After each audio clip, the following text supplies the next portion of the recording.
A growing threat right now in the world of artificial intelligence is voice cloning scams. Within seconds, your own voice can be stolen and used against you.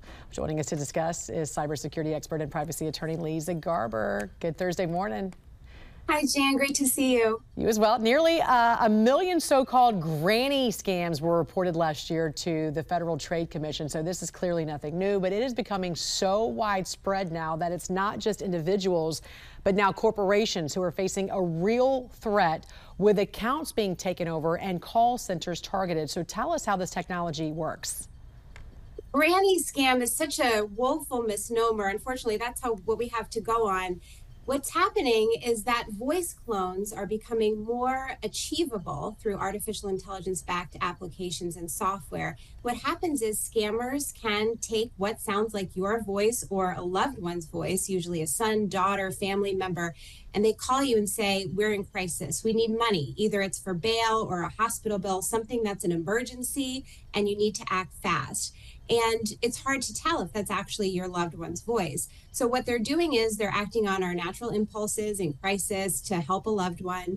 And unfortunately, it's very easy for them to clone or copy any individual's voice with these new AI applications. And what we found is that with only 3 seconds of audio to analyze, these applications can come up with an 85% match of your voice. It's frightening. I was just talking to my producer about this. I'm glad you called it a misnomer when we hear granny scams, because everybody is falling victim to this. So how can you tell if it's real or fake?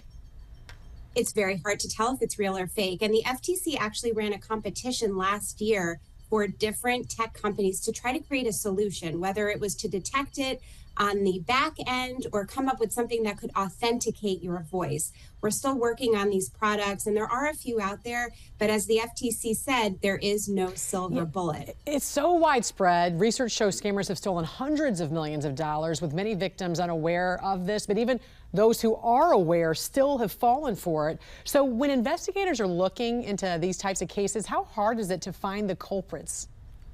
It's nearly impossible, unfortunately, because the whole goal, they're acting just like hackers, right? These cyber criminals are staying under the radar. They're using every technology possible to remain anonymous. And they're also targeting everyday people for arguably smaller amounts of money than would be worthwhile to go after. And the FTC is covering many investigations. They're also looking at telephone companies to try to block illegal calls better. We all get those scam calls every minute of the day.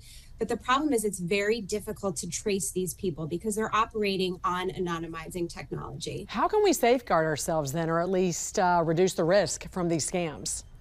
Here, there are some laws in place protecting biometrics, or those identifiers that are that authenticate us as individuals, like your retina, your iris, and your voice, which is known as your voice print.